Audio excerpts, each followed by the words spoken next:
68 et l'Air Open, c'est des centaines de millions, même des milliards de téléspectateurs qui suivent à travers le monde ce qui se passe sur le central de Roland-Garros. Et pour commenter tout cela, eh ben, faut aller là-haut. Venez avec moi.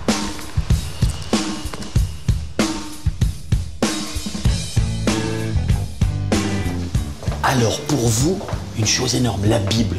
Monsieur Jean-Paul Lotte. Il a tout vu à Roland-Garros. On y va.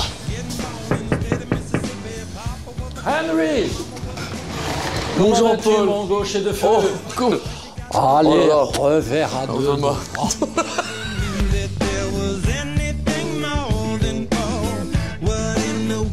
Donc, j'ai cru comprendre que tu passais pas mal de temps ici. Ici, j'en ai passé quelques années, Hein? oui, une petite quarantaine avec quelques petits moments dans les... Ça a un peu changé, les, Ouais, mais le tu sais, tribut, comme tout ça. la gaufre contre La gaufre de contre François Geoffrey, s'il vous plaît. Il faut savoir, la gaufre. contre Voilà. Borg. Ah oui, incroyable. Finale ici, quand même.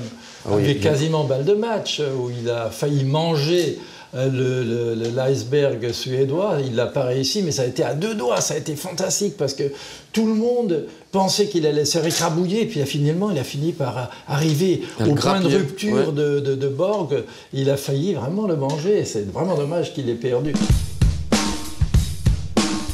Et puis ensuite, il y a toute cette fantastique époque de Martina Navratilova qu'on a vu arriver, qui faisait 82-83 kilos quand elle est arrivée, un mastodonte, qui est devenue une jeune femme filiforme. Et Chris Evert, qu'on aimait vraiment avec son jeu exceptionnel, à la Jimmy Connors, bien à plat, très élégante. Oui. Qu'est-ce qu'elle faisait avec Jimmy?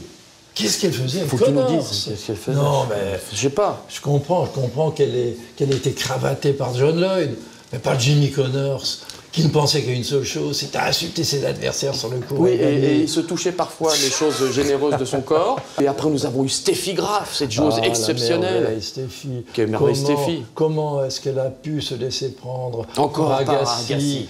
C'est très agaçant. Alors qu'on était là, on était toujours autour d'elle. C'est agaçant comme tout.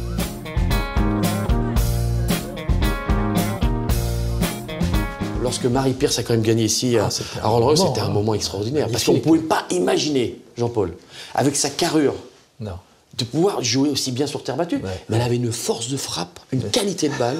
C'était un coup de fusil. Je crois que c'est Marie qui a commencé à leur faire comprendre qu'en balançant des mythes pains de tous les côtés, des mythes dans tous les coins. Là.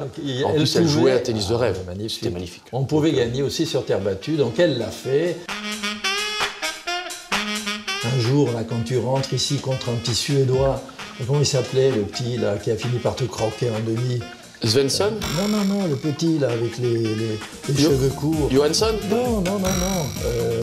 Celui contre qui tu as perdu, je crois, en demi. Mais non, Bernd Forss. Bernd Forss. J'aurais jamais dû perdre en 86, voilà. Ça c'était... Je jouais Lendl en finale. Voilà, Bernd Forss, je me souviens de l'entrée de Henry, il était quasiment en finale, un peu blanc quand il rentre, là.